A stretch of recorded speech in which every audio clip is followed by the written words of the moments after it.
ঈশ্বরেশ্বর পরমেশ্বর সচ্চিদানন্দ ঘন বিগ্রহ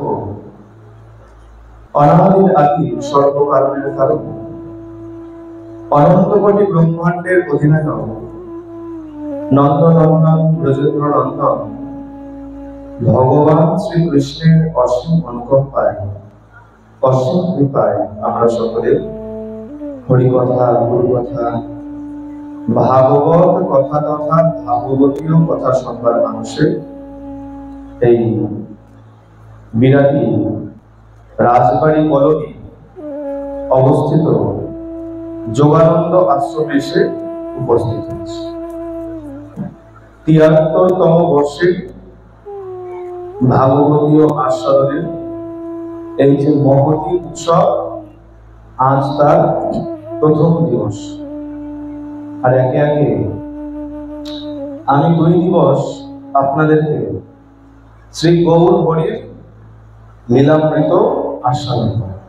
কারণ যেহেতু গৌর পূর্ণিমা পার করেছি গত দিবস, তার আগের দিন আমরা দোল উৎসব পালন করেছি, গৌর পূর্ণিমা পালন করেছি।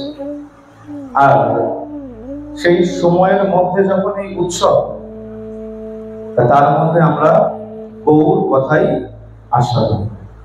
আসুন আজ প্রথম দিবসে গৌর কথায় প্রবেশ করব। অনন্ত চৈতন্য লীলা ক্ষুদ্র জীব হইয়া কে বর্ণিতে পারে তাহা বিস্তার করিয়া। এটা কে বলছেন? কৃষ্ণদাস কবিরাজ গোস্বামী পাদ।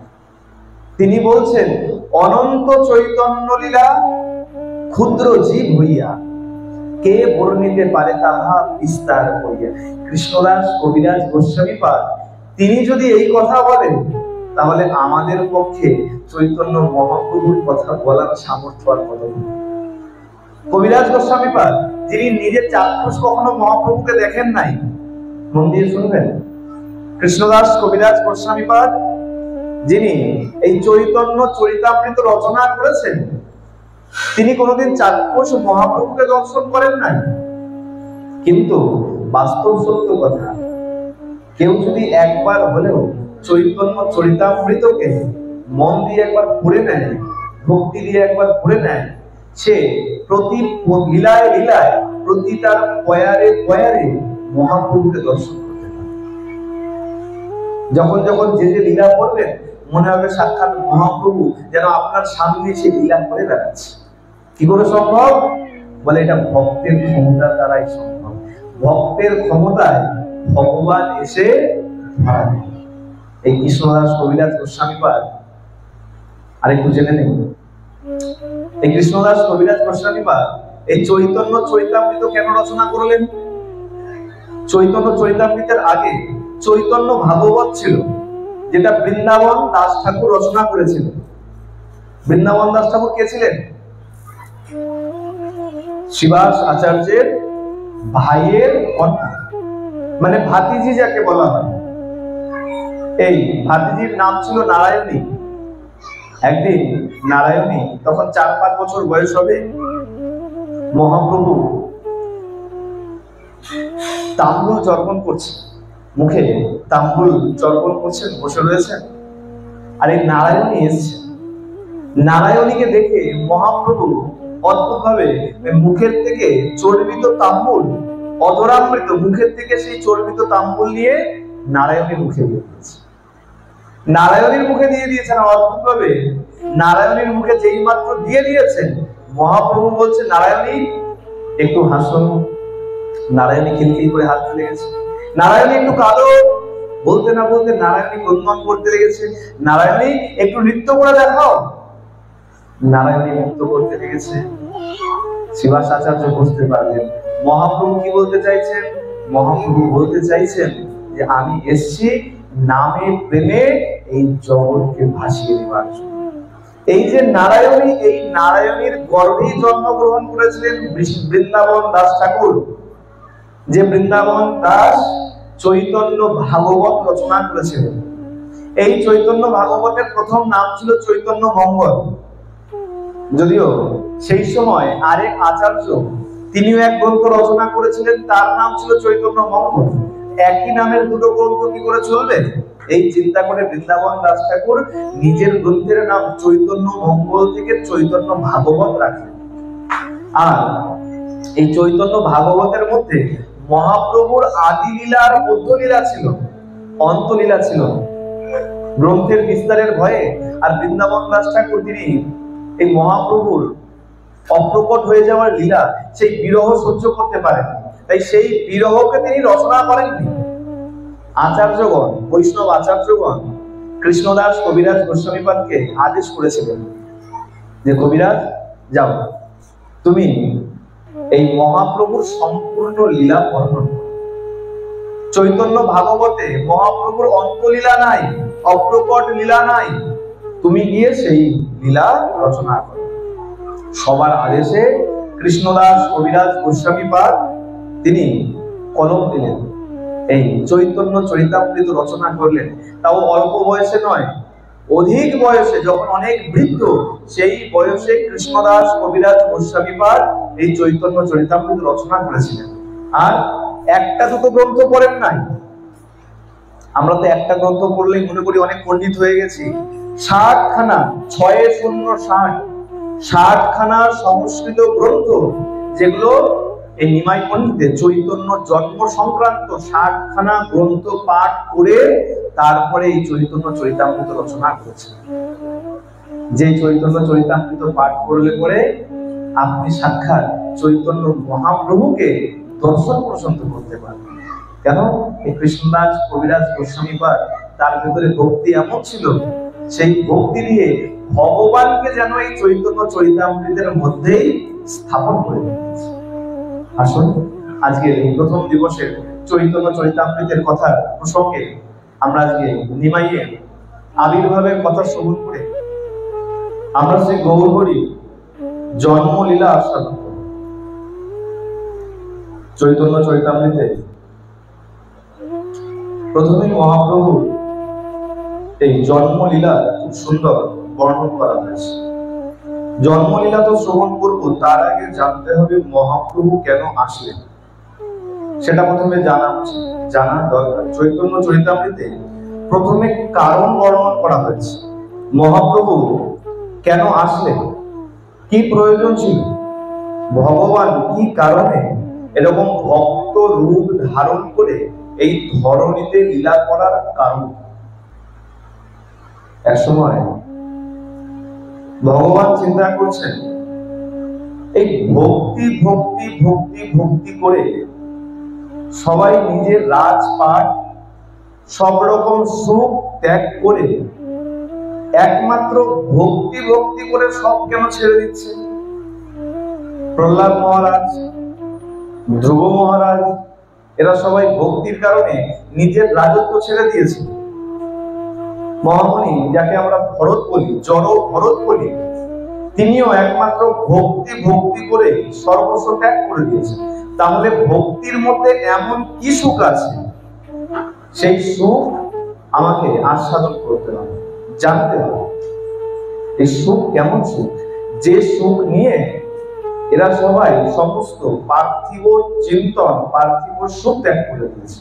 তাহলে এই ভক্তি কেমন, এই ভক্তির আস্বাদন করতে হবে। এখন ভক্তি আস্বাদন করব কিভাবে? ভগবান চিন্তায় করলেন। ভগবান এই চিন্তায় করে সমস্ত শাস্ত্রদেরকে আহ্বান করেছে।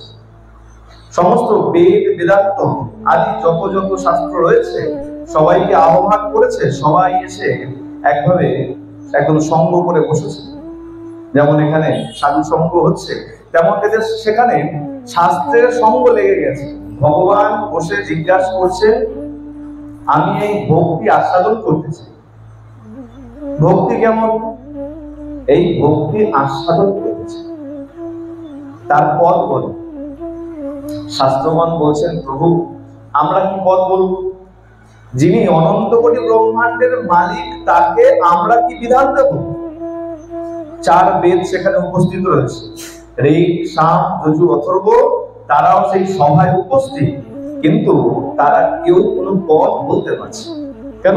বলে ইনি ভগবান, যার থেকে আমাদের সৃষ্টি হয়েছে, আর আমরা তাকে কিভাবে বিধান বলবো? আমরা তাকে কি করে বিধান বলবো? একে অপরকে ঠেলছে। এক শাস্ত্র আরেক শাস্ত্রকে বলছে তুমি এগিয়ে যাও, তুমি ভগবানকে বিধান করো।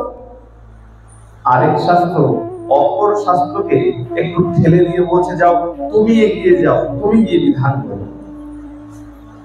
সবাই যখন চিন্তায় পড়ে গেছে বিধান কে বলবে ভগবান, সেই সভাতে এই ভাগবত, শ্রীমদ ভাগবত উপস্থিত ছিল। সমস্ত শাস্ত্রগণ ভাগবতকে এগিয়ে দিয়ে বলছেন যে দেখো তুমি হলে শ্রীমদ ভাগবত ভগবানের অত্যন্ত প্রিয়, আর তুমি যখন এতই প্রিয় একমাত্র তুমি পারো ভগবানকে ভক্তি লাভ করার পথ বলতে। ভগবান কি করে ভক্তির আস্বাদ করবে সেটা একমাত্র তুমিই বলতে পারো। তা যাও তুমি এগিয়ে যাও, তুমি গিয়ে ভগবানকে বিধান করে দাও। তখন সেই সভা থেকে শ্রীমদ ভাগবত এগিয়ে গিয়ে ভগবানকে বিধান দিলেন। ভগবানকে বলছেন শ্রীমদ ভাগবত বলছে প্রভু শোনো, একটা কথা আগে বলে রাখি। কি কথা? এই ভক্তি পাওয়ার জন্য সবাইকে যে পথ আমি বলে দিয়েছি, জড় ভরতকে যে পথ বলে দিয়েছি, যে পথে গেলে পরে ভক্তি লাভ করা যাবে, প্রহ্লাদকে যে পথ দিয়েছি, ধ্রুবকে যে পথ দিয়েছি, তোমার বেলায় কিন্তু সেই পথ, সেই বিধান কিন্তু আলাদা হবে। ভক্তি পেতে গেলে পথ একটাই, তার কি বলে মমতের চরণ ধুলিতে মস্তক যতক্ষণ না সিক্ত করবে ততক্ষণ তুমি ভক্তি লাভ করতে পারবে। অর্থাৎ সাধু সঙ্গে যতক্ষণ না সাধুর চরণ ধুলি তুমি মস্তকে গ্রহণ করবে ততক্ষণ তোমার মধ্যে ভক্তি ভাব জাগরিত হবে না। প্রেম সে বলো। আচ্ছা একটা কথা, দুদিনের বহু কথা আস্বাদন করবো ঠিকই, কিন্তু যখন যখন আমি রাধা নামের ধ্বনি দেবো সবাইকে স্বতঃস্ফূর্ত ভাবে রাধা নামের ধ্বনি কিন্তু একসঙ্গে দিতে হবে। সবাই মিলে একসঙ্গে প্রেম সে বলো। এখনো হয়নি কেন? ভালো করে জানবেন, ধ্বনি যখন দেওয়া উচিত, ভগবান যখন সামর্থ্য দিয়েছে দু হাত উঁচু করে তারপরে ধ্বনি দেওয়া উচিত। সামর্থ্য যখন দিয়েছে বলে দেখো এই শরীর থাকলেই তোমার কাছে সামর্থ্য নাই। আচ্ছা বিশ্বাস যদি না হয় হসপিটালে গিয়ে যে ব্যক্তি কোমায় শুয়ে আছে তার কাছে গিয়ে একবার দাঁড়িয়ে দেখুন। মুখ আছে বলতে পারে না, চোখ আছে তাকিয়ে আছে দেখতে পারে না, কান আছে আপনি কি বলছেন শুনতে পারে, পা রয়েছে চলতে পারে। সুতরাং থাকলেই যে আপনার মধ্যে ক্ষমতা আছে এর কিন্তু কোনো নিশ্চয়তা। ভগবান যখন সামর্থ্য দিয়েছে সবাইকে দু হাত তুলেই তারপরে ধ্বনি দেওয়া, সবাই মিলে দু হাত তুলে প্রেম সে বলো। দুদিন ধরে যেন এরকম শব্দ যেন আমি শুনতে পাই, ধ্বনির যেন এমন চমৎকার শব্দ শুনতে। এখন ভাগবত কি বললো? ভাগবত ভগবানকে পথ দিল, ভালো করে বুঝবেন। তাই আমাদের জন্য কি আলাদা পথ হবে না? ভগবানকে কি বললেন ভাগবত? যতক্ষণ না মমতে চরণ ধুলিতে নিজের মস্তক সিক্ত করছো, অর্থাৎ ভক্তের চরণ ধুলি, সাধু গুরু বৈষ্ণবের চরণ ধুলি যতক্ষণ না মাথায় স্পর্শ করছো ততক্ষণ তুমি ভক্তি পেতে পারবে। এখন দেখুন যে যেমন ভক্ত সে চাইবে তার থেকে উঁচু ভক্তের, উঁচু দলের ভক্তের চরণ ধুলি নেওয়ার জন্য যে যেমন ভক্ত সে তেমন ভক্ত খুঁজবে। ভগবান বললেন বেশ, তাহলে আমি ভগবান, আমাকে তো যে কেউ চরণ ধুলি দিতে চাইবে না, তাহলে আমি কার থেকে চরণ ধুলি নেব? বলে আমার জন্য একটাই জায়গা আছে, সে হলো শ্রীমতী রাধা ঠাকুর। বেশ তাহলে চলো চরণ ধুলি দিতে যাই। ভগবান গেলেন রাধা রানীর চরণ ধুলি গ্রহণ করবার জন্য। আর গিয়ে দেখুন অদ্ভুত তত্ত্ব, কালো কৃষ্ণ আজকে গেছে ভক্ত হবে বলে চরণ ধুলি নিতে রাধা রানীর কাছে। আর রাধা রানী কেমন? তপ্ত কাঞ্চন গৌরাঙ্গিনী রাধে, তপ্ত কাঞ্চন, সোনাকে গরম করলে তার যে আভা হয়, রাধারানীর গাত্র বর্ণ তত্ত্ব। তাহলে চিন্তা করুন তার চরণের চরণধুলি কেমন হবে। গোবিন্দ গিয়ে যখনই সেই চরণধুলি নিজের মস্তকে নিয়েছে আর সর্বাঙ্গে মেখেছে, ওই চরণধুলির ছোঁয়ায় ওই কৃষ্ণ বর্ণের কালো আজকে গৌর বর্ণ হয়ে গেছে।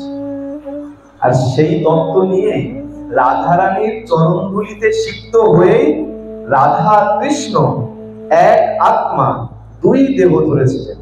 আর আজকে কি হলো, ওই যে দুজন ছিলেন রাধা আর কৃষ্ণ, দুজনে এক হয়ে আর রাধারানীর চরণধুলিতে নিজের দেহের কান্তি কালো বর্ণকে ঢেকে গৌর বর্ণ নিয়ে নদিয়াতে এসে উদয় হলেন। বলিয়ে চৈতন্য ভগবান কি। ভগবানের আসার এই হলো প্রধান কারণ। প্রথম কারণ, প্রধান কারণ অন্য, প্রধান কারণ হচ্ছে কলিহত জীবকে কি করে উদ্ধার করা যায়। কলিহত জীব, যাদের সাধন নাই, ভজন নাই, যার যোগ্য তপস্যা কিছু করতে পারে না, সেই কলিহত জীবকে উদ্ধার করার জন্যই ভগবান নিজে এসেছেন আমাদের পথ দেখাবার জন্য। আর দ্বিতীয় কারণ ছিল রাধা ভাব কেমন, ভক্তি করলে কেমন আস্বাদন হয়, ভক্তির স্বাদ কেমন, সেটা বোঝার জন্যই ভগবান এই গৌর হরি রূপে অবতীর্ণ হয়েছে। আচ্ছা, এমনি এমনি কিন্তু অবতীর্ণ হন নাই, ডেকে ডেকে আনতে হয়েছে।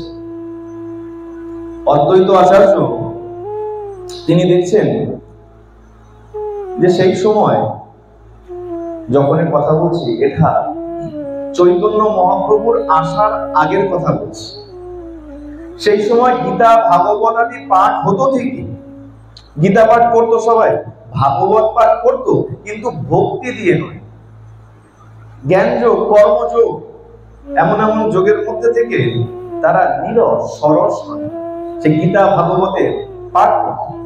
অদ্বৈত আচার্য এতে খুব কষ্ট পেত। চিন্তা করতেন, এই যে সমাজ, এই যে কলিহত জীব, যেখানে দাঁড়িয়ে এখনো সব মনুষ্য মদ্য মাংস পান করে, মদ্য পান করছে, মাংস আহার করছে, তন্ত্র মন্ত্রের মধ্যে ডুবে থাকে, তন্ত্র সাধনা করে অপদেবতাকে কি করে বশ করা যায়, সেই কাজে ব্যস্ত থাকে।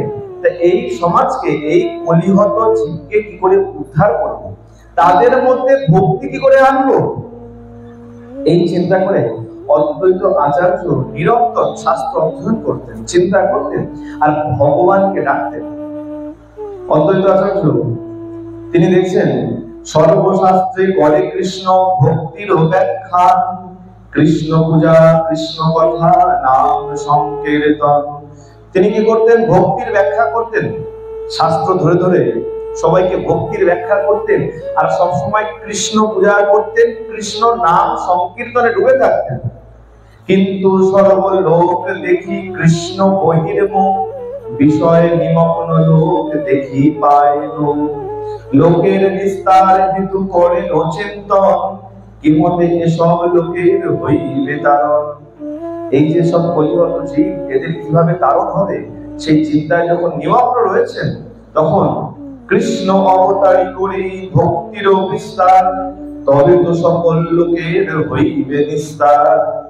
তিনি চিন্তা করলেন, না, ভগবানকে যতক্ষণ আমি না আনতে পারবো, যতক্ষণ না ভগবান অবতার রূপে আসবেন, ততক্ষণ এই কলিহত জীবের কোনো নিস্তার নেই।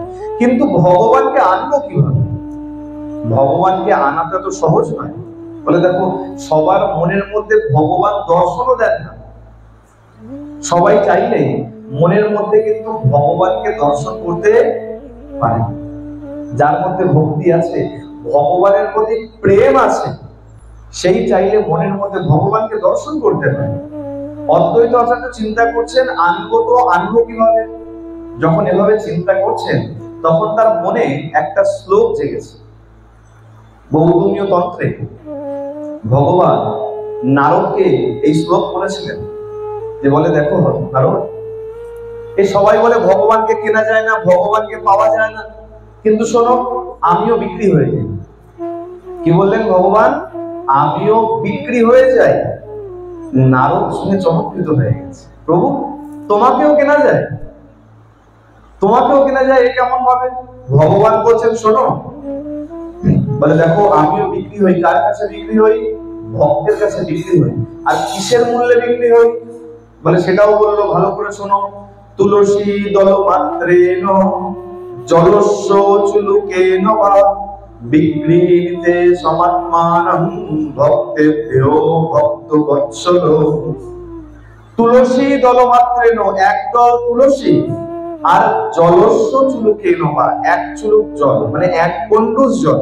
আমরা যাকে গন্ডুস বলি, করি না, হাতে করে এরকম এক গন্ডুস করে দান করি জল ভরে, এক গন্ডুস জলে একটা তুলসী দল, তুলসী পত্র দিয়ে কেউ যদি গোবিন্দায় নমঃ বলে অর্পণ করে দেয়, আমি সে ভক্তের কাছে বিক্রি করি।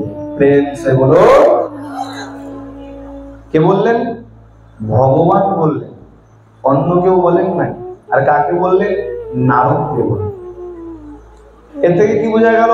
ভগবানকেও কেনা যায়, কিন্তু সেটা ভক্তি দিয়ে। ভক্তি ছাড়া আপনি যাই দেন না কেন, তাতে কিন্তু ভগবান গ্রহণ করেন। আপনি হতে পারে 56 ভোগ রন্ধন করেছেন, কিন্তু অর্পণ যখন করছেন আপনার মধ্যে ভক্তি নাই, তাহলে সেই দ্রব্য ভগবান গ্রহণ। দুর্যোধন কত কিছু আয়োজন করেছিল। দুর্যোধন, মহাভারতের পৃষ্ঠায় দেখা যায় দুর্যোধন কত কত আহারের ব্যবস্থা করেছে কৃষ্ণকে আহার করাবে। আর সেই কৃষ্ণ কোথায় গেল? কোথায় গিয়েছিল?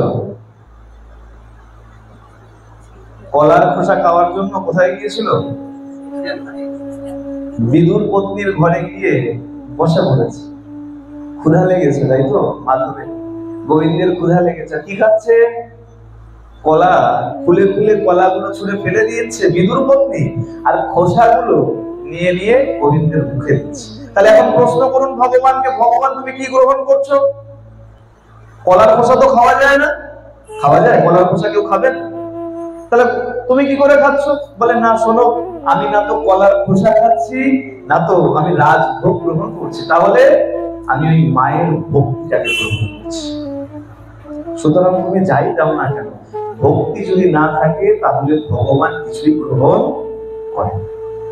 আজকে অদ্বৈত আচার্য শাস্ত্র অধ্যয়ন করতে করতে কি করে ভগবানকে আনবেন, চিন্তন করতে করতে শ্লোক পেয়ে গেলেন যে একদল তুলসী আর এক চুলুক, এক গন্ডুস জল যদি অর্পণ করা যায় তাহলেই ভগবানকে আনা সম্ভব।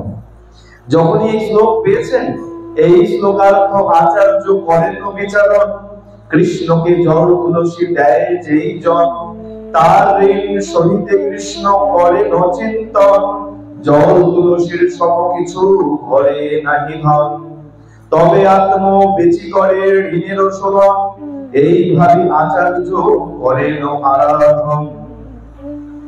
যখন এই শ্লোকের অর্থ বুঝেছেন, আচার্য কি করেছেন? নিত্য এখন গঙ্গা স্নানে যায় আর গন্ডুসে করে গঙ্গার জল আর তুলসী পত্র অর্পণ করতে আরম্ভ করেছে।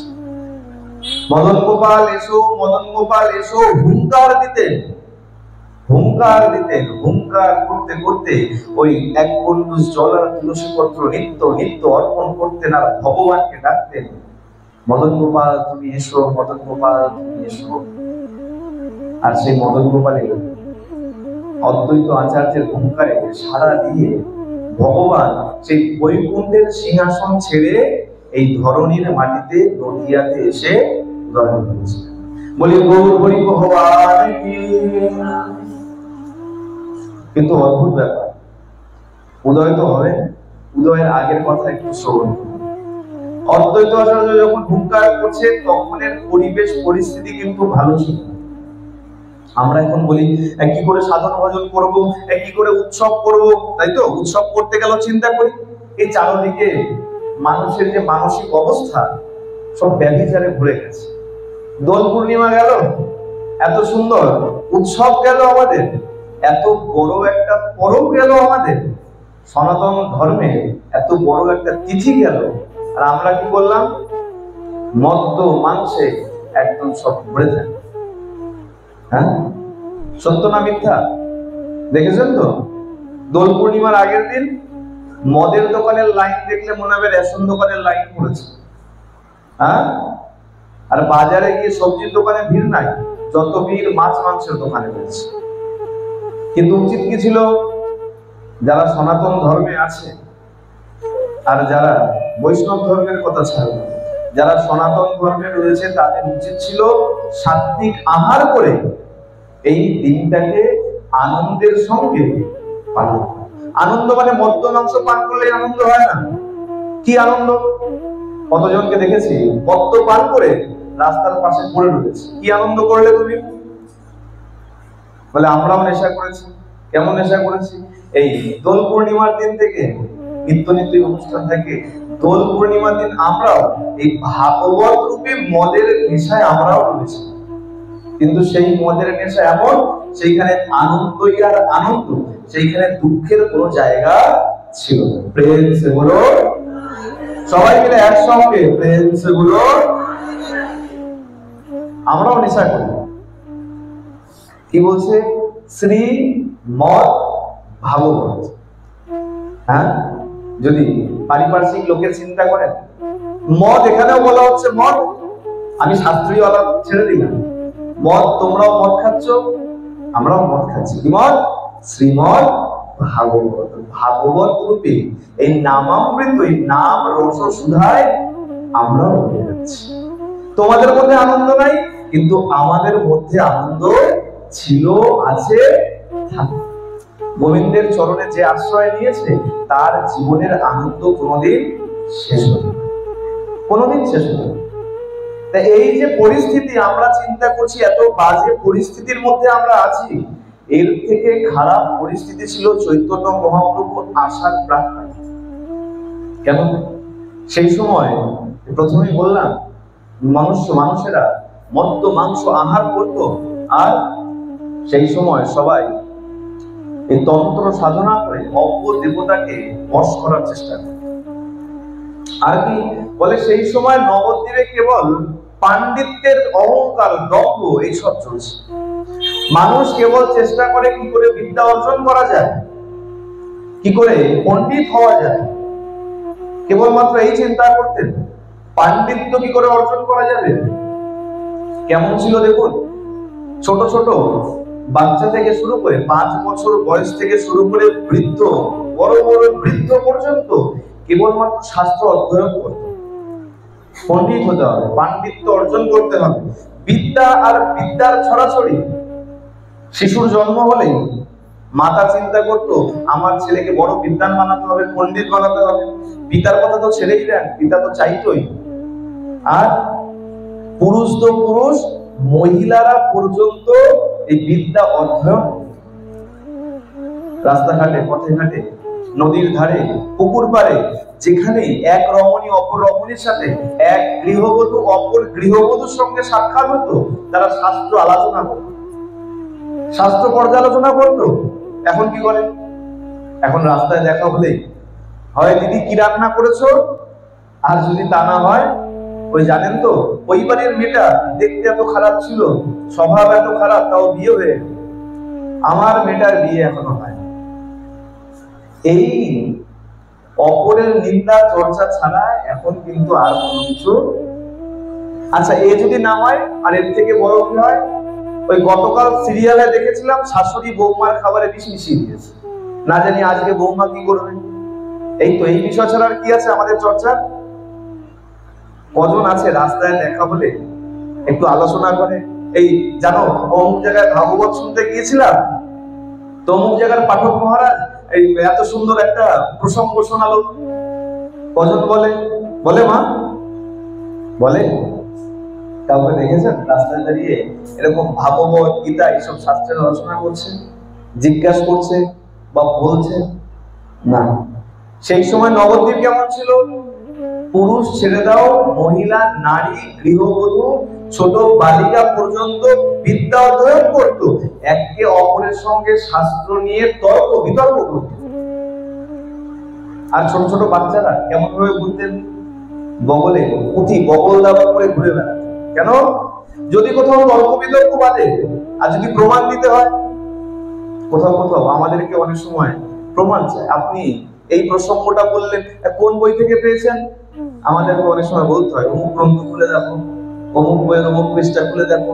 নবদ্বীপের অবস্থা ছিল তেমন। ছোট ছোট বাচ্চা পর্যন্ত পুঁথি বগলা করে নিয়ে ঘুরে বেড়াতো, তর্ক বিতর্ক চলতো, প্রমাণ দিতে গেলে শাস্ত্র খুলে সেখানে প্রমাণ দিয়ে দিত। ন্যায় শাস্ত্রের তখন বড় শিক্ষা চলছে। রামভদ্র ভট্টাচার্য সর্বপ্রথম এই নবদ্বীপের ন্যায় শাস্ত্রের টোল খোলে। টোল মানে এখন যেমন আমরা টিউশনে পাঠাই, শিক্ষকরা বাড়িতে বসে পড়ায়, টিউশন করায়, এই টিউশনকে আগে বলা হতো টোল, গুরুগৃহ। এই গুরুগৃহে গিয়ে টোলে বসে অধ্যয়ন করত। রামভদ্র ভট্টাচার্য তখনকার সময় নবদ্বীপে প্রথম ন্যায় শাস্ত্র পড়াতে আরম্ভ করে। একটু মন দিয়ে শুনবেন নাম।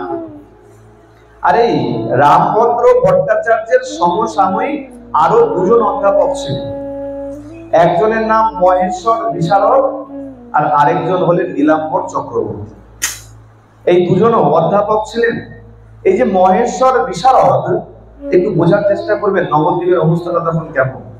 আর এই সূত্র ধরে আমার মহাপ্রভুর জন্মের কথাও, আবির্ভাবের কথাও চলে আসে। এই মহেশ্বর বিশারদের দুই পুত্র ছিল। প্রথম পুত্র সার্বভৌম আর দ্বিতীয় পুত্র হলেন বাচস্পতি। এই সার্বভৌম আর বাচস্পতি তার পিতার মতোই সুতীক্ষ্ণ বুদ্ধিদীপ্ত ছিলেন, অত্যন্ত মেধাবী ছিলেন। আর এই সার্বভৌম তিনি ওই রামভদ্রের টোলে ন্যায় শাস্ত্র অধ্যয়ন করতেন। কিন্তু অদ্ভুত ব্যাপার, এই রামভদ্র ভট্টাচার্য তিনি এই ন্যায় শাস্ত্র সম্পূর্ণ পড়াতে পারতেন। কেন? গ্রন্থের অভাব ছিল। ন্যায় শাস্ত্রের সম্পূর্ণ গ্রন্থ যেহেতু নবদ্বীপে তখনও ছিল না, সেহেতু তার পদে পদে স্খলন হতো, তিনি সম্পূর্ণ ন্যায় শাস্ত্রের অধ্যয়ন করাতে পারতেন। আচ্ছা, তাহলে এখন প্রশ্ন, ন্যায় শাস্ত্র কোথায় পড়ানো হতো? ন্যায় শাস্ত্র সম্পূর্ণ তখন পড়ানো হতো মিথিলা নগরীতে, মিথিলায়। মিথিলাতে সম্পূর্ণ ন্যায় শাস্ত্র পাঠ করানো। সার্বভৌম ভট্টাচার্য, এনার প্রকৃত নাম ছিল বাসুদেব। এই সার্বভৌম চিন্তা করছেন, ন্যায় শাস্ত্র আমাকে সম্পূর্ণ করতে গেলে, আমার অধ্যয়ন সম্পূর্ণ সমাপ্ত করতে গেলে আমাকে তাহলে মিথিলাতে যেতে হবে। যেমন মনস্থির করেছেন, যেমন চিন্তা করেছেন, দেখতে দেখতে তিনি মিথিলায় গিয়ে উপস্থিত হয়েছেন। আচ্ছা, মিথিলাবাসীর একটা ভয় ছিল। মিথিলাবাসীর মনের ভয়, তারা জানতো নবদ্বীপের পড়ুয়াদের মেধা অত্যন্ত বেশি, খুব মেধাবী। এরা যদি এখান থেকে ন্যায় শাস্ত্র পড়ে আর ন্যায় শাস্ত্র পুঁথি যদি নবদ্বীপে নিয়ে যায়, তাহলে আমাদের আধিপত্য, এই বিশ্বজোড়া মিথিলার যে নাম রয়েছে ন্যায় শাস্ত্রে, সেই নাম খণ্ডিত হয়ে যাবে, আধিপত্য নষ্ট হয়ে যাবে। তাই মিথিলাবাসী কি করতো? এই অধ্যয়নের পর নবদ্বীপের কোন পড়ুয়াকে ওই শাস্ত্র পুঁথি কেউ আনতে দিত না। অধ্যয়ন করেছো, বিদ্যা অধ্যয়ন করেছো, ভালো কথা, পুঁথি যা আছে এখানেই রাখো, খালি হাতে নবদ্বীপে ফিরে যাও। কিন্তু ঘটনা ঘটে গেল সার্বভৌমের সাথে। সার্বভৌম ভট্টাচার্য, এই বাসুদেব, যখন মিথিলায় গেছে অধ্যয়ন করার জন্য, তিনি কি করেছেন? তিনি জানেন আমাকে পুঁথি নিতে দেবে না, এই গ্রন্থ, এই বই, এই পুস্তক আমাকে নবদ্বীপে নিয়ে যেতে দেবে না। তাহলে কি করা যায়? তিনি সম্পূর্ণ ন্যায় শাস্ত্রকে কণ্ঠস্থ করে নিলেন, মুখস্থ করে নিলেন, মগজস্থ করে নিলেন। এইবার ভালো করে বুঝুন, আমি যদি বই নিয়ে যাই, আপনি বই আমার থেকে কেড়ে নিয়ে রেখে দিতে পারেন, কিন্তু বইয়ের যে বিদ্যা রয়েছে, সেই বিদ্যাকে যদি আমি মগজস্থ করে নিই, কণ্ঠস্থ করে নিই, মুখস্থ করে নিই, আপনি কি করে রেখে দেবেন? এই সার্বভৌম ভট্টাচার্য অমানসিক কাজ করলেন। কি করলেন? সম্পূর্ণ ন্যায় শাস্ত্রকে তিনি কণ্ঠস্থ করে নিলেন, মুখস্থ করে নিলেন, আর কণ্ঠস্থ করে তিনি ফিরে আসলেন নবদ্বীপে। এই সম্পূর্ণ ন্যায় শাস্ত্র কণ্ঠস্থ করে নবদ্বীপে ফিরে এসে তিনি যখন টোল খুললেন, আর তার পাণ্ডিত্যের কথা যখনই চারদিকে ছড়াতে লেগেছে, দেখতে দেখতে মিথিলার যে ন্যায়শাস্ত্রের আধিপত্য ছিল, সেই আধিপত্য নষ্ট হয়ে সবাই আসলো নবদ্বীপে সার্বভৌমের টোলে পড়বার জন্য। দেখতে দেখতে নবদ্বীপে দূর দূরান্ত দেশ দেশান্তর থেকে পড়ুয়ারা এসে জুটতে লাগলো সার্বভৌমের কাছে এই ন্যায়শাস্ত্র অধ্যয়ন করার জন্য। কিন্তু এই সার্বভৌমের নবদ্বীপে বেশি দিন থাকার কেন, সেই সময় উড়িষ্যার রাজা ছিলেন, তিনি হলেন মহারাজ প্রতাপচন্দ্র গজপতি মহারাজ, উড়িষ্যার দোর্দণ্ডমান প্রতাপশালী রাজা।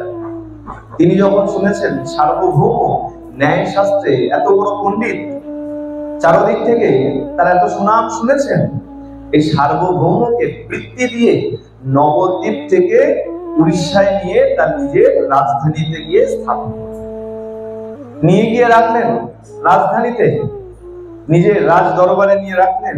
সুতরাং সার্বভৌম নবদ্বীপ থেকে চলে গেলেন উড়িষ্যায়, কিন্তু এই নবদ্বীপে কিন্তু এই ন্যায় শাস্ত্রের একাধিপত্যের কোনো কিন্তু স্খলন ঘটেনি, এতে কোনো অসুবিধা হয়নি বড় একটা। কেন, সার্বভৌমের যে শিষ্যরা ছিল, পড়ুয়াগণ ছিল, ছাত্রেরা ছিল, তারা সেই সময় নবদ্বীপে সেই শাস্ত্রের আলাপ আলোচনা প্রচার বিস্তার করে যেতে পারে। তাদের মধ্যে কিছু ছিল রঘুনন্দন, রঘুনাথ, কৃষ্ণানন্দ প্রমুখ প্রমুখ সমস্ত পড়ুয়ারা এই ন্যায় শাস্ত্রকে নবদ্বীপে প্রচার করতে থাকে।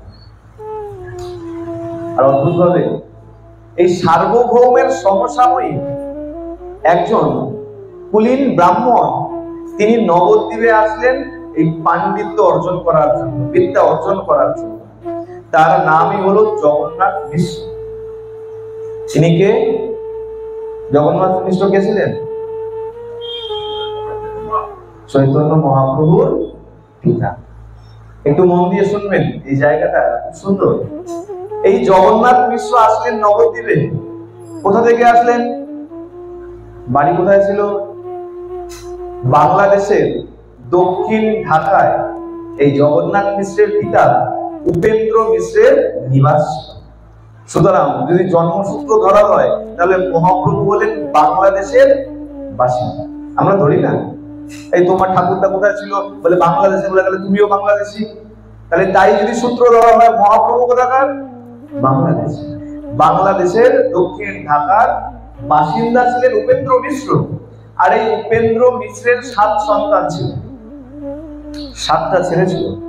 এই 7 ছেলের মধ্যে তৃতীয় সন্তান ছিলেন এই জগন্নাথ মিশ্র। এই তৃতীয় সন্তান জগন্নাথ মিশ্রই নবদ্বীপে আসলেন বিদ্যা অধ্যয়ন করার জন্য। চৈতন্য চৈতামৃতে বলা হচ্ছে, সপ্ত মিশ্র তার পুত্র সপ্ত ঋষীশ্বর, কংসারী পরমানন্দ পদ্মনাভ সর্বেশ্বর, জগন্নাথ জনার্দন ত্রৈলোক্যনাথ, নদিয়াতে গঙ্গাবাস হইল জগন্নাথ। 7 পুত্র, সপ্ত ঋষীশ্বর। এই যে 7 ঋষি আছে, সপ্ত ঋষির যে কথা বলি, মরিচি, অত্রি, অঙ্গিরা, পুলস্ত, পুলহ, ক্রতু আর বশিষ্ঠ, এই সপ্ত ঋষি তার সপ্ত পুত্র হয়ে আছে। সপ্ত মিশ্র তার পুত্র সপ্ত ঋষীশ্বর। এই 7 পুত্রের মধ্যে তৃতীয় পুত্র তিনি হলেন জগন্নাথ মিশ্র। আর তিনি আসলেন নবদ্বীপে বিদ্যা অধ্যয়ন করার জন্য।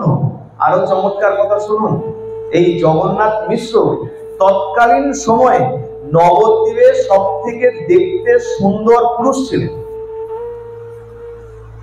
অমিয় নিমাই চরিতে বলা হচ্ছে যে অদ্বিতীয় সুন্দর পুরুষ ছিলেন এই জগন্নাথ মিশ্র। অদ্বিতীয় মানে তার মতন আরেকজন সুন্দর সেই সময় নবদ্বীপে আর কেউ ছিল। তত্ত্ব ছেড়ে দিন, কৃষ্ণ কেন গৌর হলো আর তার গায়ের রং কেন এত সুন্দর গৌর কান্তি হলো, সেই তত্ত্ব ছেড়ে দিন। রাধা কৃষ্ণের তত্ত্ব ছেড়ে দিন। সাধারণভাবে আমরা কি বলি, পিতামাতা দেখতে সুন্দর হলে ছেলে তো সুন্দর হবে বলি না? এ মাকে দেখতে সুন্দর, বাবাকে দেখতে সুন্দর, ছেলে তো সুন্দর হবেই। চিন্তা করুন, অমিয় নিমাই চরিতে বলছে সেই সময় নবদ্বীপে জগন্নাথ মিশ্রের মতন দেখতে সুন্দর আরেকজন পুরুষ ছিলেন না, অদ্বিতীয় সুন্দর ছিলেন। যার পিতার রূপ এত সুন্দর, তাহলে তার ছেলের রূপ কেন এত সুন্দর হবে? আমার গৌর কেন এত রূপমান হবে না? যার পিতা জগন্নাথ মিশ্র এত বড় রূপের অধিকারী ছিলেন। এই জগন্নাথ মিশ্র এসে যখন নবদ্বীপে অধ্যয়ন আরম্ভ করলেন, অধ্যয়ন যখন করতে লেগেছেন, বিদ্যা অধ্যয়ন এমন করেছে, এত বড় পণ্ডিত হয়েছে, পণ্ডিত সমাজ তাকে উপাধি দিয়েছেন পুরন্দর। কি উপাধি দিলেন? পুরন্দর। জগন্নাথ মিশ্রবর পদবী পুরন্দর, নন্দ বসুদেব রূপ সদ্গুণ সাগর। এত বড় পণ্ডিত হয়েছে, পণ্ডিত মহল তাকে উপাধি দিয়ে দিলেন পুরন্দর।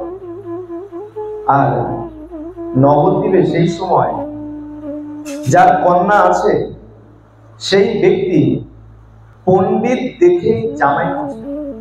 অর্থ দেখতেন না। এখন তো আমরা অর্থ দেখি, চরিত্রও দেখি না।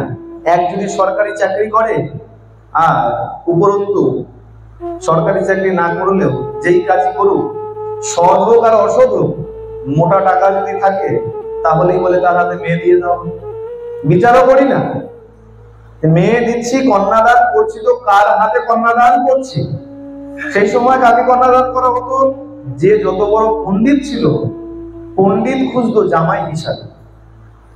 নীলাম্বর চক্রবর্তী, নীলাম্বর চক্রবর্তী তার দুই কন্যা ছিল। আর জগন্নাথ মিশ্রের পাণ্ডিত্য দেখে তিনি এত মুগ্ধ হয়ে গেছেন।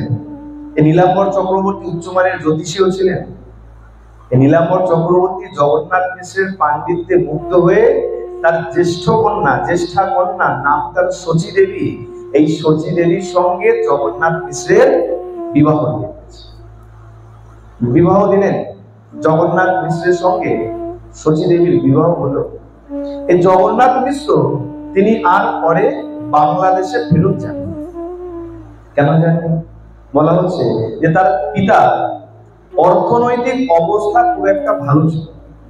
উপেন্দ্র মিশ্রের অর্থনৈতিক অবস্থা খুব একটা ভালো ছিল না। হতে পারে জগন্নাথ মিশ্র চিন্তা করেছেন, এখন বিবাহ করেছি, সংসার বেড়েছে, আর এই অবস্থায় যদি পিতার কাছে আবার যাই তাহলে পিতা করে চালাবে, হতে পারে। এই চিন্তন করে এই নবদ্বীপে বাংলাদেশ থেকে, শ্রীহট্ট থেকে যারা এসেছিলেন, ঢাকা থেকে, তারা নবদ্বীপে যে গ্রামে বাস করতেন, জগন্নাথ মিশ্র শচী দেবীকে সঙ্গে নিয়ে সেই গ্রামেই বাস করতে আরম্ভ। কিন্তু প্রথম খুব ভালোই ছিল, সুখেই চলছিল। অদ্ভুত ভাবে ভগবান পরীক্ষা নিতে আরম্ভ করলেন। বলে দেখো, যারা ভক্ত হয়, ভক্তের জীবনে ভগবান কিন্তু পরীক্ষা কেবল লাগিয়েই রাখে। অনেক সময় চিন্তা করে যে, অনেকে বলে না, দেখবেন এই ভক্তি করো, তোমরা এত ভক্ত হয়েছো, ভগবান তো তোমাদের বিপদই ছাড়ায় না। বলে শোনো, জানবে যতক্ষণ বিপদ আছে, ভগবান ততক্ষণ তোমার সাথে আছে। না হলে এই বিপদকে মোকাবেলা করে ঘুরে দাঁড়াবার মতন ক্ষমতা তোমার মধ্যে নাই। ভগবান ক্ষমতা যোগাচ্ছে বলে ওই বিপদ কাটিয়ে তুমি উঠছো। আর বিপদ কেন দেয় ভগবান? ভগবান বিপদ দেয় এই কারণে, আগে পরীক্ষা করে দেখে যে তাকে যদি শঙ্কা দেই, কষ্ট দেই, এই কষ্টের মধ্যে থেকেও, এই বিপদের মধ্যে থেকেও সে আমার নাম স্মরণ করে কিনা, সে আমাকে মনে করে কিনা। প্রেম সে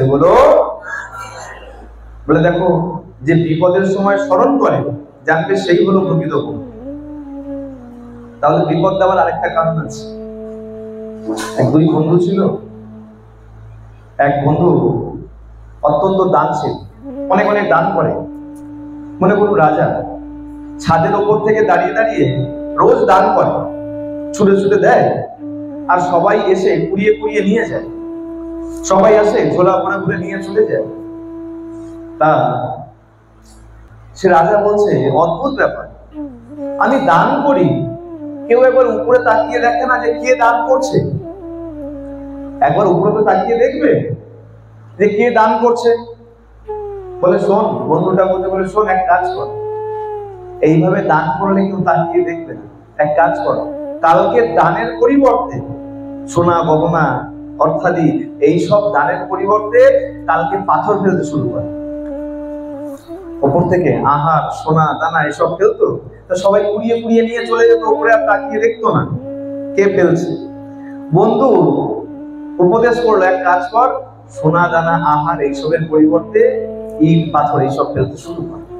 বেশ, সেই রাজা করেছে কি, আগামীকাল যখনই দানের সময় এসছে, সকালবেলা দান করতো, সে এখন উপর থেকে ইট পাথর ফেলতে শুরু করেছে। আর যখনই ইট পাথর ফেলতে শুরু করেছে, আর যারা দান কুড়াবার জন্য এসেছিল, যখনই মাথার উপরে ইট পাথর পড়তে শুরু করেছে, এখন ওরে বাবা গো, ওরে মা গো বলে এখন উপরে টাকা কে ফেলে, কে ফেলে, ইট কে ফেলছে, পাথর কে ফেলছে, আর উপরের দিকে তাকাচ্ছে। বন্ধু বলে, দেখ, এতদিন সোনা দানা অর্থ ফেলেছিস, সবাই কুড়িয়ে কুড়িয়ে নিয়ে চলে গেছে, আর যে ইট ফেলেছিস অমনি কে ফেলে কে ফেলে করে উপরে তাকিয়ে দেখছে। মানে কি, মাঝে মাঝে যদি এই বিপদ না দেয়, তাহলে আমরা ভগবানকেও মানতে চাই। ভগবানই তো সব দিচ্ছে উপর থেকে, কে দিচ্ছে? এই আলোর তলায় বসে আছেন, ক্ষমতা কার? কে দিচ্ছে? ভগবান দিচ্ছে।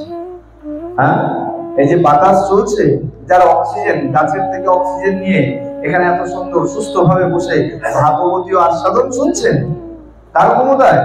আমার এই পরমেশ্বর ভগবানের ক্ষমতায়।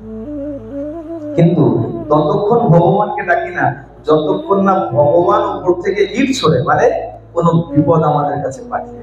আর যখনই বিপদ পাঠায়, তখনই আগে ভগবানের দিকে আঙুল তুলি। এই যে তোমার পুজো করলাম, এই সন্ধ্যাবেলা তোমাকে একটু ধূপকাঠি দেখালাম, সকালবেলা তোমাকে ওই বাল্য দিয়েছিলাম, তার পরিবর্তে তুমি আমাকে বিপদ দিলে। আরে বিপদ তো তুমি এখন দেখছো, আর মাতৃগর্ভ থেকে ভূমিষ্ঠ হওয়ার পর থেকে আজ পর্যন্ত ভগবানের থেকে যে এত দান নিয়েছো, তার জন্য কতবার ভগবানের নাম তুমি স্মরণ করেছো। প্রেম সে বলো, দান স্বীকার করে এতটুকু ধ্বনি দিতে না, সবাই মিলে একসঙ্গে উচ্চস্বরে প্রেম সে বলো। সামর্থ্য যখন দিয়েছে, ফেরত দেওয়ার সময় তদ্রূপ ফেরত দেওয়া হচ্ছে। ভগবানের থেকে নিচ্ছি 500 টাকা, আর যখনই ভগবানের জয়ধ্বনি দেওয়ার সময় আসে, তখনই 50 পয়সা 1 টাকার জয়ধ্বনি, এটা কি উচিত? ভগবান ক্ষমতা যোগাচ্ছেন, এ কারণেই আমাদের মধ্যে ক্ষমতা আছে। জগন্নাথ মিশ্রের খুব ভালো চলছিল সংসার, হঠাৎ করে অপত্য বিরহ আসলো। হয়তো আমরা অনেকে জানি না, নিমাই তারা কিন্তু 2 ভাই ছিলেন না, তারা 10 ভাই বোন ছিলেন। কজন? 10 ভাই বোন ছিলেন। এই চৈতন্য চরিতামৃতে খুব সুন্দর করে বলছে, জগন্নাথ মিশ্র পত্নী সচির উদরে, অষ্ট কন্যা ক্রমে হইল জন্মি জন্মি মরে। বিবাহের পর একে একে সচী মায়ের গর্ভে 8টি কন্যার জন্ম হয়েছিল। একটি নয়, 8টি কন্যার জন্ম হয়েছিল, আর এক এক কন্যার জন্ম হয়েছে আর মারা গেছে। সচী মায়ের দুঃখটা একবার চিন্তা করুন, খালি শুনলে হবে না, একবার দুঃখটা বিচার করুন। কারণ একটা পুত্র মারা গেলে সেই মায়ের শোক কত বড় থাকে, আর সেইখানে দাঁড়িয়ে সচী মা আজকে একে একে 8টি কন্যাকে হারিয়েছে। একবার চিন্তা করুন, জগন্নাথ মিশ্রের মনে কি দুঃখ, আর সচী মায়ের হৃদয়ে কি চলছে। অপত্য বিরহে মিশ্রের দুঃখী হইল মন, পুত্র লাগি আরাধিল বিষ্ণুর চরণ। এই বিরহে অত্যন্ত বিরহান্বিত হয়ে রয়েছেন, আর জগন্নাথ মিশ্র নিত্য ভগবান বিষ্ণুর পূজা করতেন। ব্রাহ্মণ ছিলেন, শালগ্রাম শিলার পূজা করতেন, আর ভগবান সেই ডাকে সাড়া দিয়ে তাদের ঘরেও সন্তান দিলেন। কাকে? দেব শঙ্কর্ষণ, যিনি অনন্ত শেষ নাগ, যিনি ভগবানের ধারণ, যিনি ভগবানকে ধারণ করে আছেন। কে? অনন্ত দেব। ভগবান বিষ্ণু রূপে যখন কারণ সমুদ্রে শায়িত আছে, শুয়ে আছে, কার উপরে শুয়ে আছে? শেষ নাগের উপরে, অনন্ত দেবের উপরে শুয়ে আছে। সেই অনন্ত দেব, সেই বলরাম জগন্নাথ মিশ্রের ঘরে বিশ্বরূপ নাম নিয়ে এসে আবির্ভূত। বলিয়ে বিশ্বরূপ ভগবান। বিশ্বরূপ হয়ে জগন্নাথ মিশ্রের প্রথম পুত্রের জন্ম। অত্যন্ত সুন্দর দেখতে, এত সুন্দর। এখন সেই ছেলেকে নিয়েই জগন্নাথ মিশ্র আর সচী দেবী মেতে থাকেন। আর ঠিক সেই সময় এই পুত্রের বয়স যখন মনে করুন মোটামুটি 8 বছর, বিশ্বরূপের বয়স যখন 8 বছর, তখন এই বাংলাদেশ ঢাকা থেকে জগন্নাথ মিশ্রের পিতা আর মাতা পত্র লিখে পাঠায়। যে পত্র, চিঠি, পত্র মানে চিঠি, আমরা চিঠি লিখি না, এখনকার চিঠির যুগ নেই, মোবাইল হয়ে গেছে, আগে পত্র ছিল, চিঠি লেখা হতো। তা পত্র লিখে পাঠিয়েছেন যে যত শীঘ্রই সম্ভব, অতি শীঘ্রই পুত্রবধূ আর তোমার পুত্রকে অর্থাৎ নাতিকে সঙ্গে নিয়ে, উপভোক্তকে সঙ্গে নিয়ে তাড়াতাড়ি সাক্ষাৎ এসো। উপেন্দ্র মিশ্র আর তার পত্নী শোভা দেবী তিনি পত্র লিখে পাঠিয়েছেন। জগন্নাথ মিশ্র যেই মাত্র পত্র পেয়েছেন, পত্র পাওয়া মাত্র তাড়াতাড়ি সব বদিরাজ করে নিয়েছে। সচী দেবীকে বলেছে, সচী তাড়াতাড়ি করো, সব জোগাড় করে নাও, আমরা রওনা দেব। পিতা মাতার পত্র এসছে, তারা সাক্ষাৎ করতে চাইছেন, আমাদের দর্শন করতে চাইছেন, চলো আমরা তাড়াতাড়ি বাংলাদেশে পিতার কাছে যাই। সচিমা যখনই শুনেছেন যে শ্বশুর মশাই আর শাশুড়ি মা পত্র পাঠিয়েছেন আমাদেরকে যাবার জন্য, তার মনের মধ্যে আনন্দ এখন ঢেউ খেলে গেছে। এখনের কন্যা তো নয়, এখনের গৃহবধূ তো নয়, এখনের তো বিয়ে হলে পরে চিন্তা করে কতদিন শ্বশুর শাশুড়ি থেকে আলাদা হবো। সত্যি না মিথ্যা? হ্যাঁ, বর্তমান সমাজ দেখছেন তো, বিয়ে হচ্ছে 1 মাস 2 মাস 6 মাস, খুব বেশি হলে টেনে টেনে, তারপরে কতদিনে শ্বশুর শাশুড়ি থেকে আলাদা হয়ে যায়। আমার ব্যক্তিগত ঘর হবে, আমার টিভি হবে, আমার রিমোট হবে, আমি একা একা বসে বসে সিরিয়াল দেখবো, এই তো চিন্তা। এখনকার সময় তো নয়। সচিমা ভগবানের পিতা মাতা, তাহলে তার স্বভাব চরিত্র কেমন হতে পারে? তার মধ্যে আনন্দের ঢেউ খেলে গেছে। কেন? শ্বশুর শাশুড়ির দর্শন পাবো, তাদের সেবা করার সৌভাগ্য হবে। 1406 শতাব্দ মাঘ মাস এই জগন্নাথ মিশ্র পত্নীকে আর বিশ্বরূপকে সঙ্গে নিয়ে বাংলাদেশে গিয়ে উপস্থিত হলেন। যখন উপস্থিত হয়েছে 1406 শতাব্দ মাঘ মাস, মা সচী দেবী আবার গর্ভবতী হয়েছে। একটু সময়গুলো ভালো করে শুনবেন, বুঝতে অসুবিধা হবে না, সুবিধা হবে বুঝতে। 1406 শতাব্দ মাঘ মাসে বাংলাদেশে যখন সচিমা রয়েছেন, তখন সচিমা আবার গর্ভবতী হয়েছে।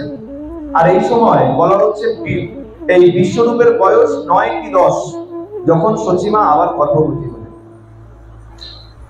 কোন কোন গ্রন্থে বলা হয় জগন্নাথ মিশ্র বাংলাদেশ থেকে আর ফিরে আসতে চান। বাংলাদেশে ছিলেন, সেখান থেকে আর ফিরে আসতে চাননি।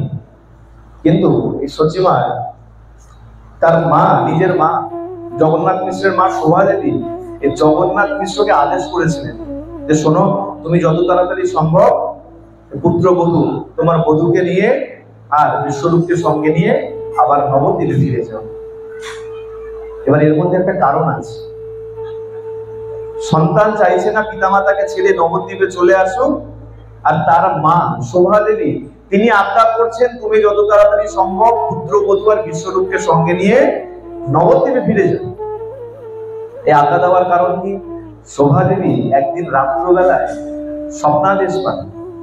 শোভা দেবী রাত্রেবেলায় যখন শয়নে গেছেন, এক মহাপুরুষ এই শোভা দেবীর স্বপ্নে এসে তাকে আজ্ঞা করছেন, বলছেন শোনো, তোমার পুত্রবধূর গর্ভে কোন সাধারণ সন্তান আসে নাই, সাক্ষাৎ ভগবানের প্রবেশ হয়েছে, সাক্ষাৎ ভগবান এসে পুত্ররূপে জন্ম নিতে চলেছে। যত তাড়াতাড়ি সম্ভব তুমি তোমার পুত্রবধূকে নবদ্বীপে পাঠিয়ে। 1406 শেষ মাঘ মাসে জগন্নাথ সচির দেহে কৃষ্ণের প্রকাশে। 1406 শতাব্দের মাঘ মাসে এই সচিমায়ের গর্ভে কৃষ্ণের প্রকাশ, দিব্য জ্যোতি। জগন্নাথ মিশ্র দেখছে সচির দেহের জ্যোতি বেড়ে গেছে, আর যেখানে যায় সেখানে সবাই সম্মান করতে লেগে গেছে। জগন্নাথ মিশ্রকে যে যেখানে দেখছে সম্মান করছে। আর উপরন্তু বলা নেই কওয়া নেই, সব কেউ কেউ আসছে ধন সম্পত্তি আহারাদি বাড়িতে এসে এসে দান করে দিয়ে চলে যাচ্ছে। যিনি লক্ষ্মীপতি, তার যেখানে আগমন হচ্ছে, আর সেখানে যে সবাই দান ধ্যান করবে না, সম্মান করবে, এটা এর থেকে বড় কথা।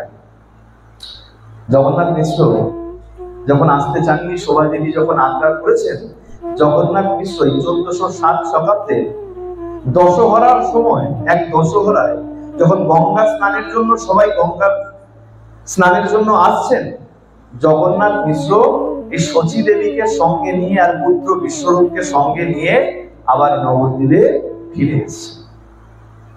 কিন্তু অদ্ভুত ব্যাপার, 1406 শতাব্দ মাঘ মাসে মা শচী গর্ভবতী হয়েছিলেন, আর এখন 1407 শতাব্দ মাঘ মাস এসে গেছে।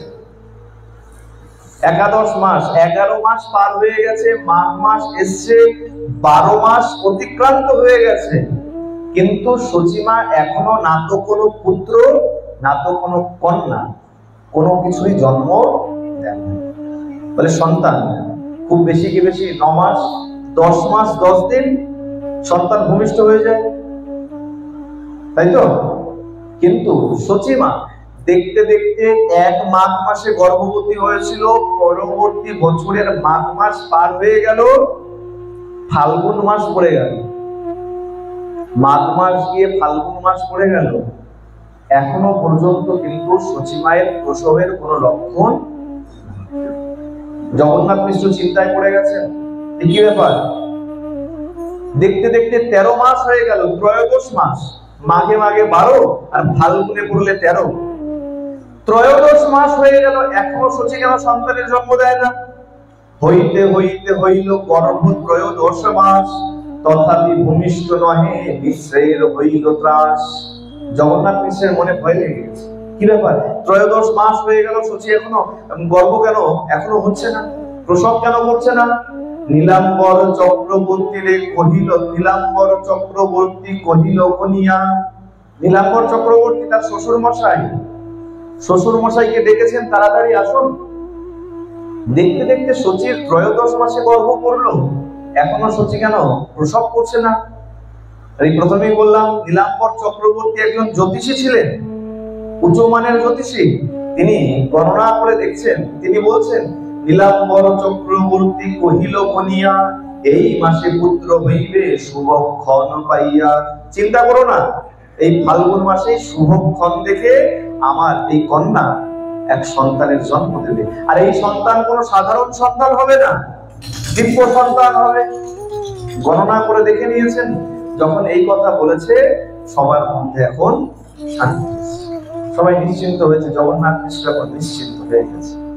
দেখতে দেখতে 1407 শতাব্দ ফাল্গুন মাস, পূর্ব ফাল্গুনী নক্ষত্র, সন্ধ্যা বেলা, সেই সময় দেখতে দেখতে শচীমা সন্তান প্রসব করলেন, আর যে সন্তান প্রসব করলেন তিনি হলেন আমার চৈতন্য মহাপ্রভু। বলিয়ে চৈতন্য ভগবান কি, গৌরচাঁদ ভগবান কি, নিমাই ভগবান কি, প্রেম সে বলো। 1407 শতাব্দ ফাল্গুন মাস, পূর্ব ফাল্গুনী নক্ষত্র, সিংহ রাশি, সিংহ লগ্ন। যত যত গ্রহ আদি আছে তারা সবাই নিজ নিজ সর্বোচ্চ আসনে বসেছিলেন।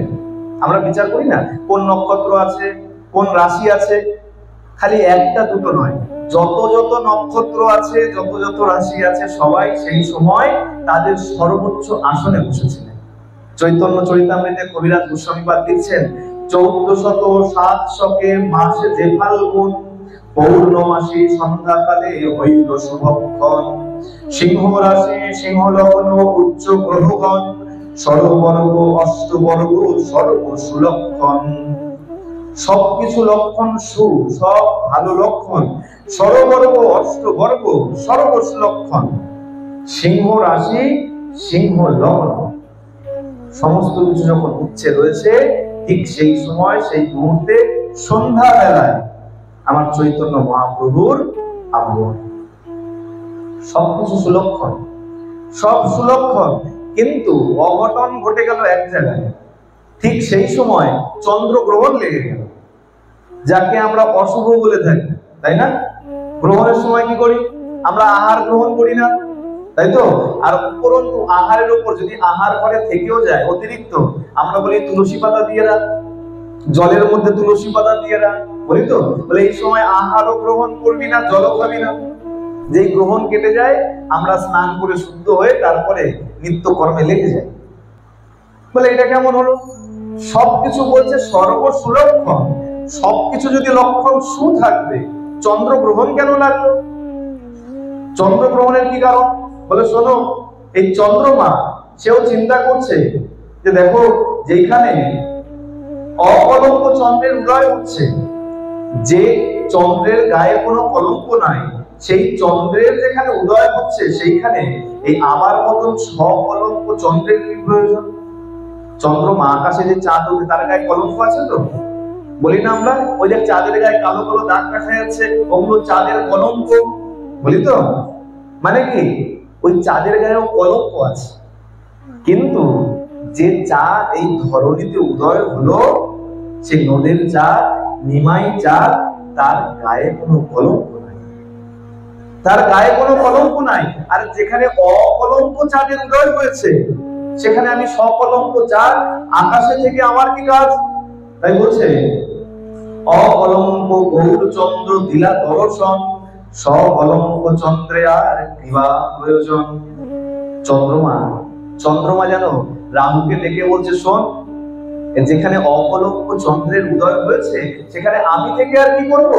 আয় তাড়াতাড়ি এসে আমাকে গ্রাস কর। যেন চন্দ্রমার আহ্বানে রাহু যেন চন্দ্রকে গ্রাস করেছে। এটা হলো একটা বিচার। দ্বিতীয় বিচার, যখন চন্দ্রগ্রহণ লেগেছে, তখন সমস্ত নদিয়ার বাসী সবাই হরিবোল হরিবোল হরিবোল করে ধ্বনি করতে লেগেছে। গ্রহণের সময় আমরা বাজাই না, কাসর ঘন্টা বাজাতে থাকি, হরিবোল জয়ধ্বনি করতে থাকি। আচার্যগণ বলছে, শোনো, এই যে মহাপ্রভু এসছে, কেন এসছে? নাম প্রেম বিলানোর জন্য, প্রেম বিতরণ করার জন্য, নাম দেবার জন্য। মহাপ্রভু এসেই তার কাজে লেগে গেছে, এসে আর বসেন নাই।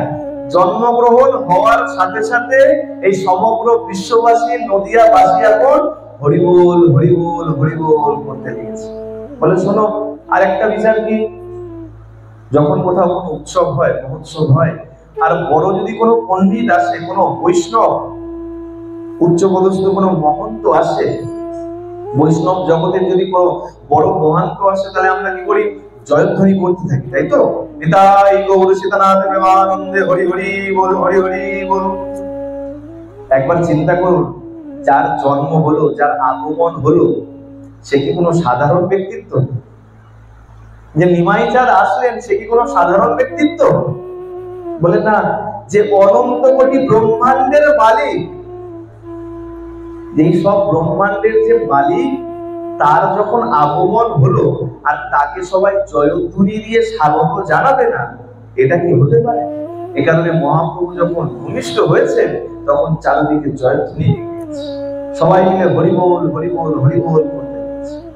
দেখতে দেখতে এই মহাপ্রভু আসলেন, নামকরণ করা হলো।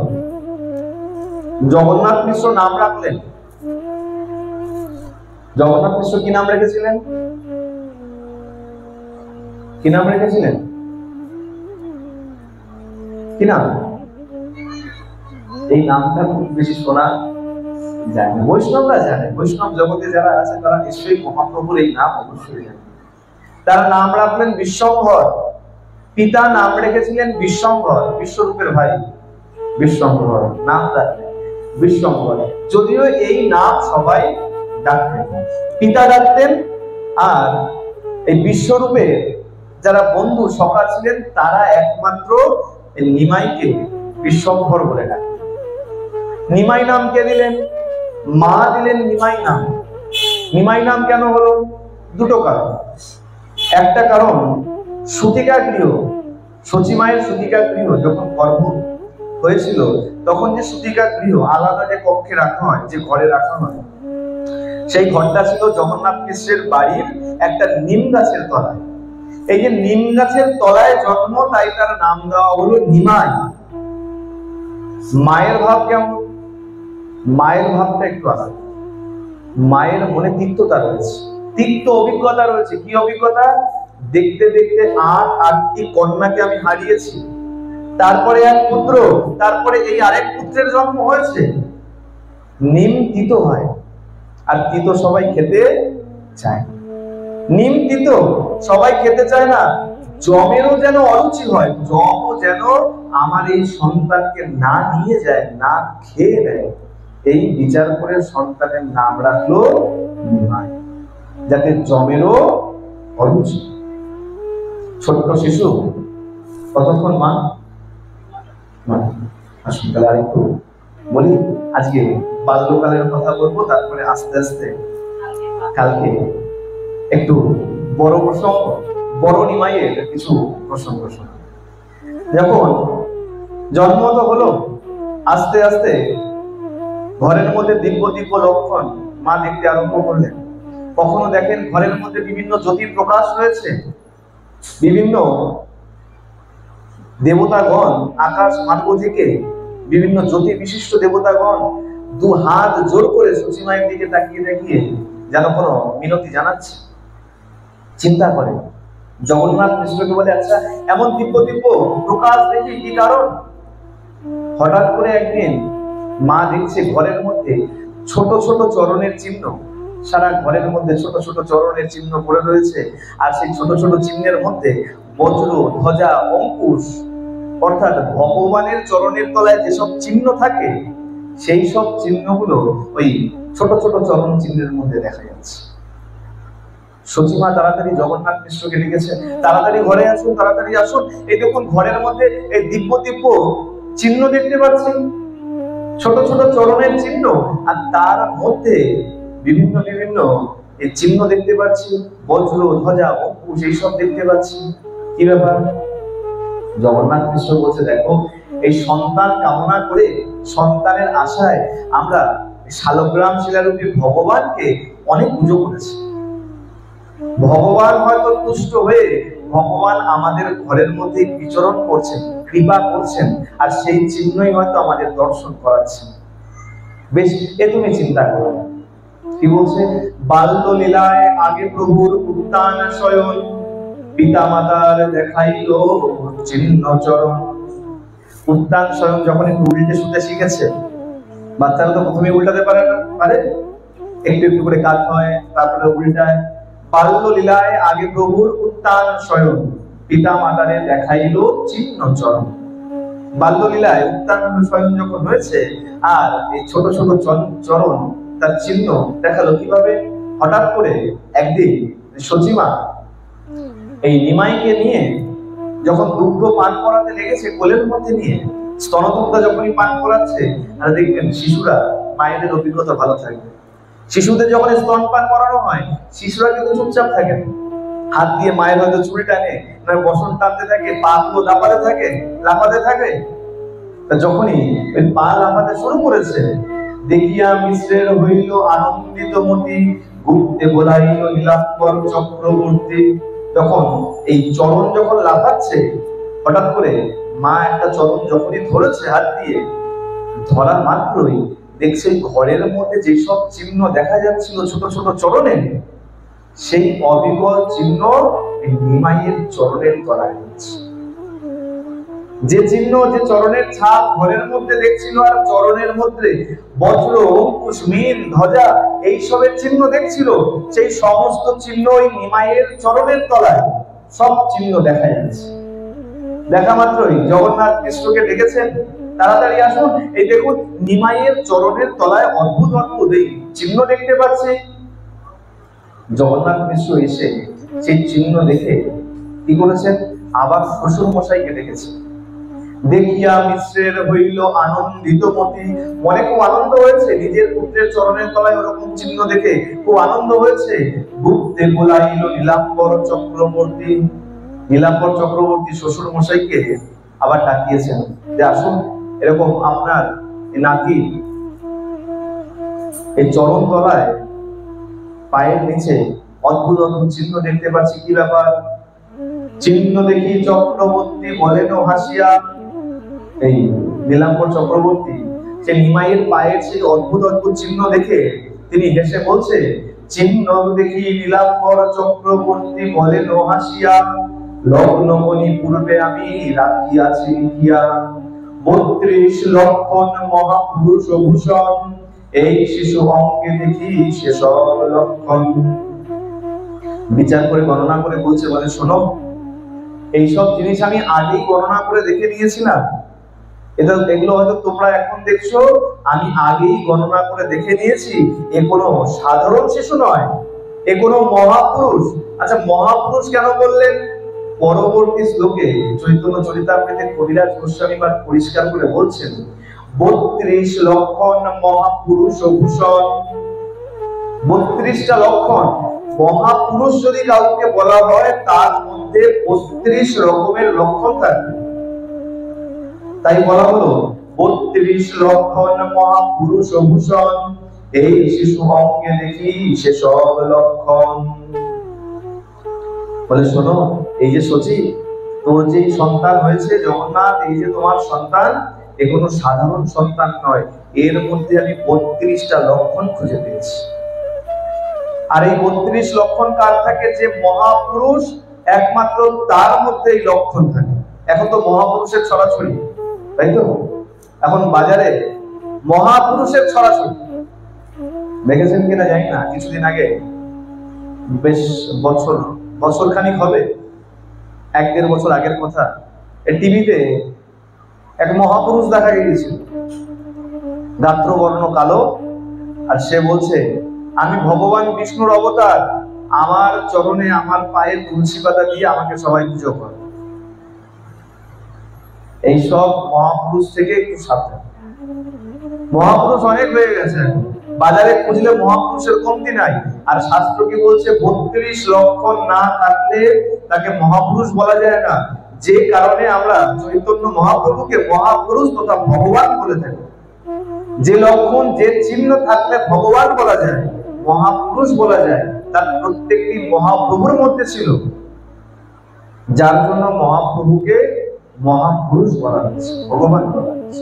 এবার শুনে নিন একটু ওই মহাপুরুষের লক্ষণগুলো কি, কারণ জানা দরকার। বর্তমান পরিবেশে দাঁড়িয়ে আমাদের এই লক্ষণগুলো কম বেশি জানা অবশ্যই দরকার। এই সামুদ্রিক রহস্য বলে একটা শাস্ত্র আছে, সমুদ্র রহস্য। এখানে মানুষের দেহের কোন অঙ্গ কেমন থাকলে তার স্বভাব কেমন হয়, এইসবের বর্ণনা রয়েছে। সেই সামুদ্রিক রহস্যে পরিষ্কার করে বলা হচ্ছে, পঞ্চদীর্ঘ, পঞ্চ সূক্ষ্ম, সপ্তরক্ত স্বরোন্নত। বলা হলো পঞ্চদীর্ঘ, পঞ্চ সূক্ষ্ম, সপ্তরক্ত স্বরোন্নত, ত্রিরস্য পৃথুগম্ভীর, ত্রিংশ লক্ষণ মহান। পঞ্চসূক্ষ্ম দীর্ঘ, 5টা বড় হবে। কোন 5টা? নাসা, নাক, ভুজ, হাত, হনুমানের চোয়াল, নেত্র আর জানু, এই 5 অঙ্গ দীর্ঘ হবে। একটু মন দিয়ে শুনবেন কোন কোন অঙ্গের কথা বলা হচ্ছে। আর 5টা অঙ্গ, ত্বক, কেশ, অঙ্গুলি পর্ব, দন্ত আর রোম। ত্বক মানে গায়ের ত্বচা, কেশ মানে চুল, অঙ্গুলি পর্ব আঙুলের পর্ব, আর দন্ত দাঁত, রোম মানে গায়ে যে পশম থাকে। এগুলো কি হবে? সূক্ষ্ম, ছোট ছোট হবে। আচ্ছা, এর মানে এটা নয় আবার বাড়িতে গিয়ে নিজে খুঁজতে বসবেন না আমার দাঁত ছোট কিনা, আমার চুল পাতলা কিনা। আবার অনেকের মনে হতে পারে আমার দাঁত তো ছোট ছোট, তাহলে মনে আমি কিছু কিছু মহাপুরুষ আমি। না, এগুলো কিন্তু কেউ ভাবতেন, আমরা তো এইসব ভেবে বসি। বলা হলো 32 লক্ষণ যদি থাকে তাহলেই মহাপুরুষ। এর মানে এই নয় যে আমার হাতের তলা লাল লাল লাগছে মানে আমি একটু মহাপুরুষ মনে হয়, এগুলো কিন্তু কেউ ভাবতেন। তাহলে কি বললো? 7টি অঙ্গ, নেত্র প্রান্ত, পদতল, করতল, তালু, ওষ্ঠাধর, জিহ্বা আর নখ, এগুলো কি হয়? রক্ত বর্ণের হয়। হাত চাপলে দেখবেন রক্ত লাল লাল দেখা যায়। আচ্ছা, এর মানে আমি মহাপুরুষ নই বা আপনি মহাপুরুষ নন। আর 6টি অঙ্গ, বক্ষস্থল, স্কন্ধ, নখ, নাসিকা, কটিদেশ আর মুখ উন্নত, মানে একটু উঁচু রকম লাগে, ওঠা মতন মনে হয়, উন্নত থাকবে। আর 3টে অঙ্গ, গ্রীবা, জঙ্ঘা মানে উরুদেশ, আর মেহন মানে জননেন্দ্রিয়। এই 3টে রস্য একটু খর্বাকৃতি হয়, ছোট হয়। আর 3টে অঙ্গ, কটিদেশ, ললাট, বক্ষস্থল, এগুলো বিস্তীর্ণ হয়। আর 3টে অঙ্গ আছে যেটা গভীর হয়, কি কি? নাভি, স্বর আর বুদ্ধি। নাভি গভীর হবে, বুদ্ধি গভীর হবে, আর স্বরের মধ্যে গাম্ভীর্যতা থাকবে, গভীর ভাব থাকবে। এই 32 লক্ষণ যদি থাকে তাহলে গিয়েই তাকে মহাপুরুষ। নীলাম্বর চক্রবর্তী তিনি গণনা করে বিচার করে দেখলেন এই 32টা লক্ষণই মহাপ্রভুর মধ্যে, নিমাইয়ের মধ্যে বর্তমান আছে। সে কারণে চৈতন্য মহাপ্রভুকে ভগবান বলা হয়, যুগাবতার মহাপুরুষ বলা হয়। এই চিহ্ন দেখে এখন জগন্নাথ মিশ্র সুষমা অত্যন্ত আনন্দে বিহ্বল হয়ে ওঠে। আর নারায়ণের চিহ্নযুক্ত শ্রীহস্ত চরণ, এই শিশু সব লোকের করিবে তারণ, এই তো করিবে বৈষ্ণব ধর্মের প্রচার, ইহা হইতে হবে তুই কুলের উদ্ধার। নীলাম্বর চক্রবর্তী আরো বলে দিলেন, বলে শোনো, এই শিশুই বৈষ্ণব ধর্মের প্রচার করবেন, এই শিশু হইতে হইবে বৈষ্ণব ধর্মের প্রচার, এই শিশুই বৈষ্ণব ধর্মের প্রচার করবে। মহোৎসব পরসব ভোলা ব্রাহ্মণ, আজি দিন ভালো করিব নামকরণ। জগন্নাথ মিশ্র বলছেন, বেশ মহোৎসব করো আর ব্রাহ্মণদেরকে বলাও, ব্রাহ্মণ ডাকো, আজকের দিন ভালো আছে, আজকের নামকরণ করব। সর্বলোকে করিবে ইহা ধারণ পোষণ, সব লোককে ধারণ পোষণ করবে। বিশ্বম্ভর নাম ইহার এই তো কারণ, এই কারণে তার নাম রাখা হলো বিশ্বম্ভর। শনি শচী মিশ্রের মনে আনন্দ বাড়িল, ব্রাহ্মণ ব্রাহ্মণী আনি মহোৎসব করিল। তব কত দিনে প্রভুর জানো চক্রমণ, তথা নাম চমৎকার তথা নানা চমৎকার করাইল দর্শন। ক্রন্দনের ছলে ভোলাইল হরিনাম, নারী সবে হরি বলে হাসে গৌর ধাম। আস্তে আস্তে নিমাই একটু একটু করে বড় হতে শুরু করেছে।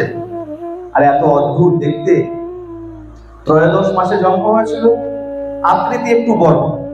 স্বাভাবিকভাবে 9 মাস বা 10 মাসে যে শিশু ভূমিষ্ঠ হয়, যেহেতু আরো 1 মাস বা 2 মাস অতিরিক্ত মাতৃগর্ভে ছিল, সেহেতু ওই নিমাইয়ের আকৃতি একটু বড় ছিল। আর এক দিব্য গুণ ছিল, কি গুণ? এই শিশু যখনই কাঁদতো, হরি হরি না বললে এই শিশু চুপ হতো। এখনকার তো বাচ্চারা কাঁদলে মোবাইল ধরিয়ে দাও, চুপ হয়ে যায়, তাই তো? খাচ্ছে না, মোবাইল ধরিয়ে দাও, খেয়ে নেবে। ঘুমাচ্ছে না, মোবাইল ধরিয়ে দাও, ঘুমিয়ে পড়বে। কথা শুনছে না, মোবাইল ধরিয়ে দাও, কথা শুনে নেবে। একদিন কি হয়েছে, এইগুলা বলেই বিশ্রান্ত।